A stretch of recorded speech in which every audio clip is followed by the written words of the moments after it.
Friends, आप देख रहे हैं जून 2018 का एमपी सोस का पेपर, ओपन स्कूल का बिजनेस स्टडीज़ 10th क्लास का। तो चलिए देखते हैं इसमें कौन कौन से इंपॉर्टेंट क्वेश्चंस आए थे।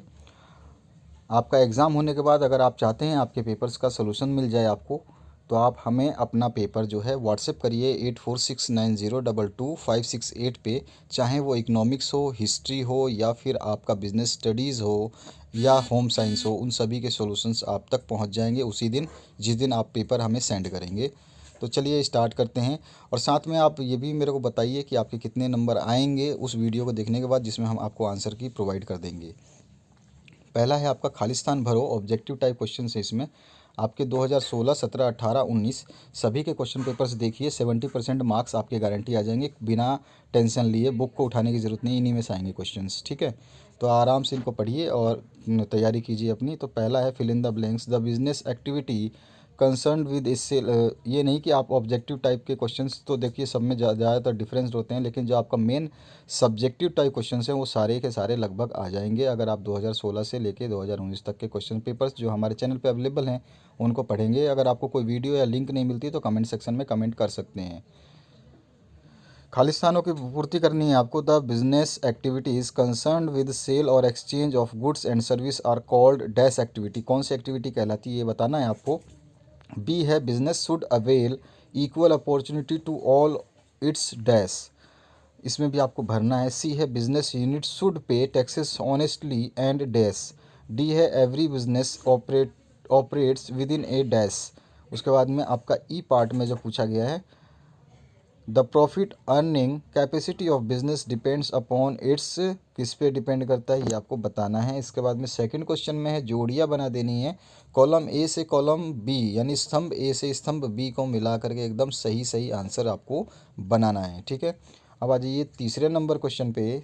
सत्य सत्य लिखना है इसमें। तो आपका जो है motivation is an encouragement of employees, तो हाँ या नहीं बताना है आपको। तो ये आंसर बिल्कुल सही हो जाएगा, सत्य वचन है। मोटिवेशन करेंगे तो इनकरेज होगा एम्प्लॉई। बी है industrial research is carried out to develop new innovative product. ये बिल्कुल सही है, ये भी आपका जो सत्य हो जाएगा। सी है आपका business does not contribute to improvement in the standard of living of the people. तो ये ऐसा नहीं है, ये गलत है, ये आपका सत्य नहीं है, असत्य हो जाएगा। डी आपका है primary object of business is to avail employment opportunity. तो ये आपका भी, ये भी गलत है। इसका भी जो है रोजगार के अवसर उपलब्ध कराना व्यवसाय का प्राथमिक उद्देश्य है। तो हाँ, बिल्कुल ट्रू कर सकते हैं आप। और ई है the cost of advertisement is borne by sponsor. विज्ञापन में आने वाली लागत को प्रायोजक वहन करता है, स्पॉन्सर जो है वही करता है। तो बिल्कुल सही बात है, सत्य है। तो आपका पहले दो सत्य हैं और उसके बाद में जो आपका बीच वाला है वो असत्य है और लास्ट वाला सत्य है। चौथा क्वेश्चन है, एक ही वाक्य में आपको उत्तर देना है। What are the policy created for various process of marketing called. उसके बाद में बी है which process is adopted for identification of product. C है व्हाट इज एडवर्टाइजिंग। उसके बाद डी है write any one objective of price determination. और E है write any one importance of brand. ठीक है, ब्रांड से रिलेटेड क्वेश्चन बहुत आते हैं। इसमें आपका खालिस्तानों की पूर्ति करनी है। तो यहाँ पर state commission can deal with cases involve value of goods and compensation not exceed dash. आपको बताना है सही आंसर इसका। और बी है आपका when a complaint is submitted before the district forum that requires testing of product this the case is to be divided within a period of dash month. कितने महीनों में उसका जो है पीरियड वो केस डिवाइड हो जाता है ये बताना है आपको। Goodwill is an intangible dash, क्या है ये आपको बताना है। उसके बाद में जो है आपका डी ऑप्शन इसमें है consumers are attracted by dash. तो जो है ग्राहक किससे आकर्षित होते हैं, तो सबसे पहले लुक से आकर्षित होते हैं ना। और ई है आपका company is a an dash created by law. तो कंपनी कौन से एक विधान द्वारा निर्मित की जाती है वो बताना है आपको। इसके बाद आ जाइए छठे क्वेश्चन पे। Right the types of business activities, और ऑप्शन में एक्सप्लेन मीनिंग ऑफ बिजनेस। सातवां है write any two names of successful entrepreneurs of India. और ऑप्शन में है write any two functions of an entrepreneur. ये एंटरप्रेन्योर के बहुत सारे क्वेश्चंस आते रहते हैं, पार्टनरशिप के बहुत सारे क्वेश्चंस आते रहते हैं। Write the characteristics of sole partnership, any two आपको बताने हैं। और ऑप्शन में write any two characteristics of partnership, characteristics की विशेषताएं बतानी है आपको, मतलब पार्टनरशिप की विशेषताएं बतानी है। नौवा है what is meant by business correspondence. और ऑप्शन में है explain the meaning of purchase and sales. 10th है व्हाट इज़ टैक्स। 10वां है व्हाट इज़ रजिस्टर्ड पोस्ट। 11वां है write any two responsibilities of consumers. और ऑप्शन में है explain any two rights to consumer education.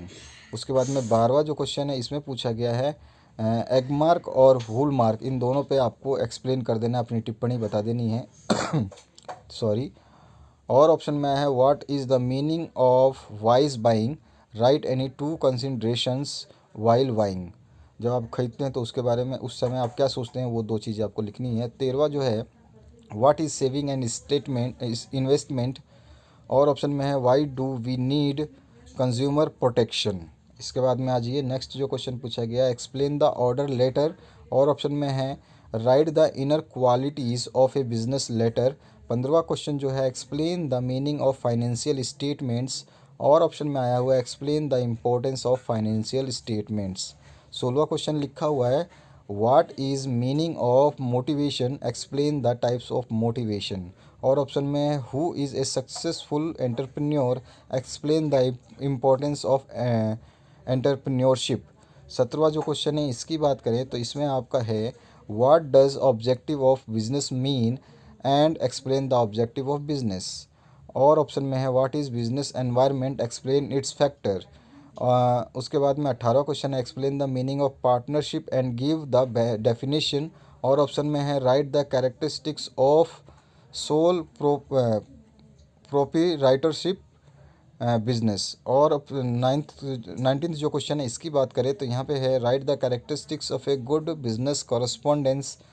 और ऑप्शन आया है write the schemes of post office saving account. इसके बाद है आपका how many types of account can be prepared under the financial statement. और ऑप्शन में explain the meaning and definition of trading account. 21वां है एक्सप्लेन द इंडस्ट्रियल रिवोल्यूशन। और option में है explain the important contribution of India in world trade. 22वां है explain the qualities of a successful entrepreneur.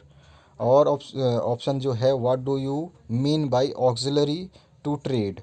ठीक है, बहुत अच्छे अच्छे क्वेश्चंस आए हैं आपके, ये बार बार क्वेश्चंस रिपीट होते हैं तो आपको इनको पढ़ना ज़रूरी है। मैं जैसा बता रहा हूँ प्रीवियस ईयर के क्वेश्चन पेपर्स पढ़ना मत भूलना, आप 70% वैसे ही गेन कर जाओगे। Right the characteristics of joint stock company. और ऑप्शन में है write the characteristics of cooperative societies. इसके बाद में 24वां क्वेश्चन है explain the following acts. Industrial act 1951 explain कर दीजिए, और दूसरा एग्रीकल्चर प्रोटेक्शन एक्ट 1937। और ऑप्शन में है explain procedure for redressal of consumer governance होगा ये आपका ग्रीवियंस लिखा है, शायद में भी सही हो। इसके बाद में 25वां जो क्वेश्चन है इसमें आ जाते हैं तो यहाँ पर जो है आपका ये हुआ what factor affect our buying decision. और ऑप्शन में है हॉलमार्क और होलोग्राम, दोनों को आपको जो है समझाना है, एक्सप्लेन कर देना है। 26वां जो है what is the role of business in environment pollution, discuss करना है या एक्सप्लेन करना है आपको। और ऑप्शन में है explain the causes of air pollution, air pollution के वो जो कारण हैं उनको स्पष्ट कर दीजिए इसमें। तो ये है आपका पूरा क्वेश्चन पेपर, आपने देख लिया होगा तो वीडियो को लाइक ज़रूर कर दें, उन दोस्तों के साथ शेयर करें जिनको इसकी रिक्वायरमेंट है। चैनल को सब्सक्राइब कर लें क्योंकि 12th क्लास में भी आपका ये चैनल साथ छोड़ेगा नहीं। और सारे क्वेश्चन पेपर्स देखिए 2020 के एग्ज़ाम की प्रिपरेशन के लिए, वो सारे क्वेश्चन पेपर्स बहुत ज़रूरी है। Thank you very much.